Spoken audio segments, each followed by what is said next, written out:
So we'll be starting our class today on the body of the letter. There is no ideal structure in writing tasks. Remember that. Just to keep one thing in mind, that we must have a clear introduction, first of all, where you can write it down the chief complaint or the main concern, followed by the body one. We have social history plus past medical history.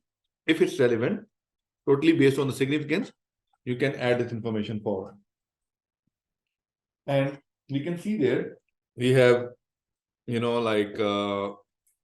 if it's in the progression of the problem, if it's the progression of the problem, we may write it down the overview or the summary of the paragraph, right?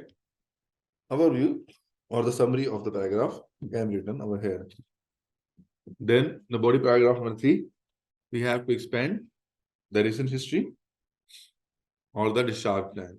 And in the conclusion part, we must have a polite request of action to be written.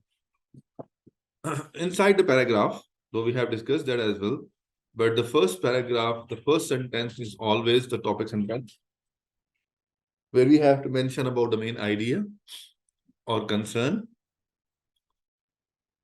Try to transform the case notes. Do not use the notes words.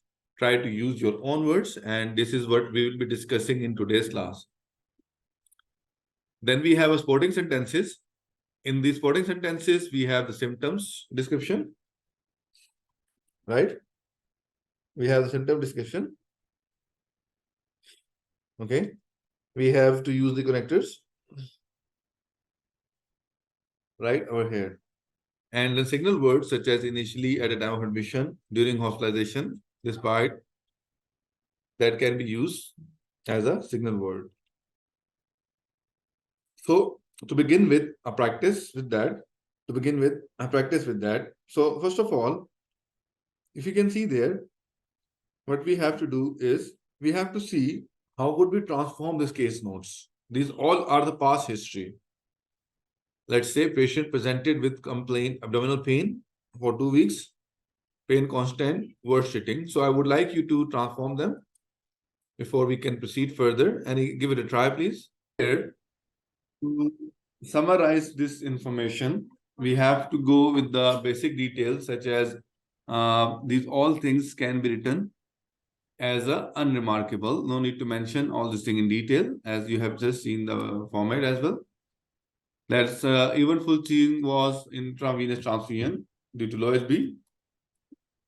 So, and in the next day, in the discharge, simple discharge management, such as wound was good, then they have started warfarin and then Clexane and so on.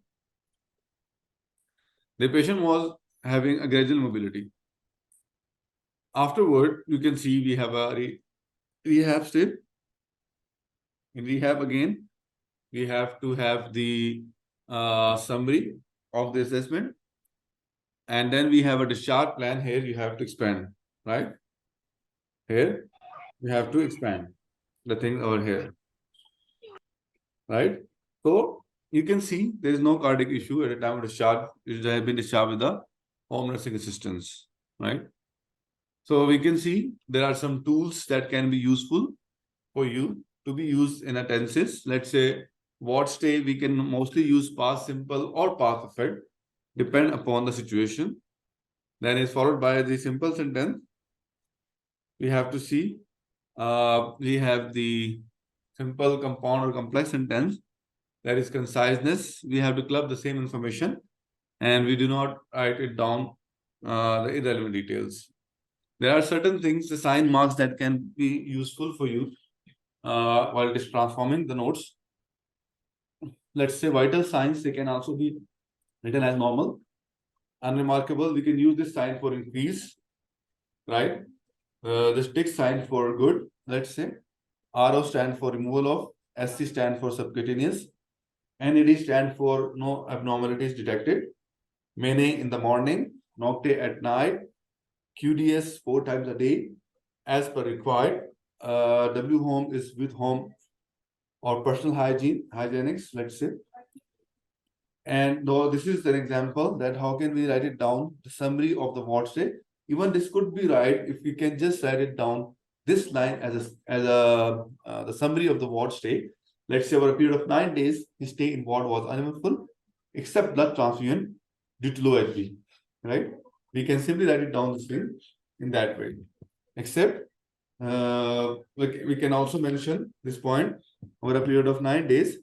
Let's say he had an uneventful stay in ward due to low HB, apart from we can say apart from the fact you can write down he had to manage with anticoagulants, painkiller, and antibiotics, right? That is followed by, you can see that the next one, Mr. Mark stay in ward and rehab remained uneventful, and he had been transfused blood due to low HB, and the rehabilitation program, which includes pool exercises, frame, and trial of stick while walking, helped the patient to make him gradually independent in terms of mobility. Right? Now, this is an example of a discharge plan, that how can we expand a discharge plan. You can see there, this is expansion at the time of discharge. There is no cardiac issue, and his surgical wound is exposed. He has been discharged with a home nursing assistance with special focus on his hygiene. Along with that, he has been provided with domiciliary care for his day-to-day tasks. And this point, that was, let's say, he already has improved mobility, as he just needs a little help. We are showing the patient status, that patient has been improving. However, he still needs stick or frame while walking as per need basis. Now, this line, and we have extracted from the rehab and we have written over here, he has been provided a home list for physio exercises, which would also help the patient to speed up his recovery process. His discharge medication include list. We should use the colon, right? For list, we should use the colon, right? We can write it down in that way. Let's say include warfarin 4 mg, has to begin at night, ferritab in the morning, paracetamol 1 gram 4 times a day, and oxycodone 150 mg as required. And he has been referred back in order to repeat his FB and INR. Here, the last FB and INR value can also be written over here. So this is just an explanation that how can we summarize and expand